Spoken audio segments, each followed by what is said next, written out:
Each week, it seems we learn something new about Coach Prime's CU Buffs. Last week, we learned that Shedeur Sanders has a ton of talent to throw to. This week, we may have learned that the defense is a lot better than we thought.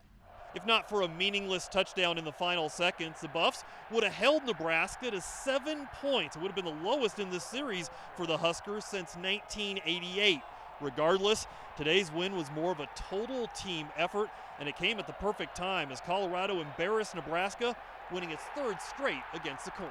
We were disrespected last week. We felt like we didn't play our best game last week, so we made it an emphasis this week. Look, we're going to come out here, we're going to play hard, we're going to give effort, and we're going to show y'all what our defense can actually do. Hats off to the defense and how they were steadfast today. They atoned for the disappointment that we were last week defensively. Starting out the game the way they started was phenomenal.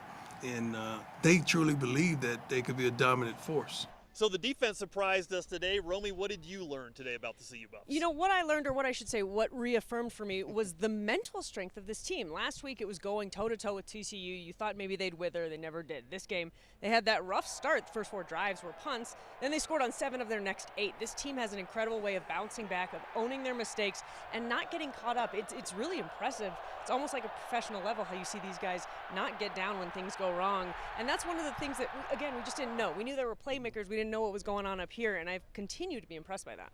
You know, we talk a lot about the defensive effort today because we thought the offense struggled, and they did early on. But at the end of the day, they scored 36 points. They had over 450 yards. Shedeur Sanders scored 3 touchdowns. They didn't do too bad. No, Shedeur Sanders is again now making the Power 5 look like play, as Deion Sanders said on our show last week. He has 903 yards, 7 touchdowns in 2 games. Those are 6 passing and 1 rushing. I mean, it just seems so easy for him, but the interesting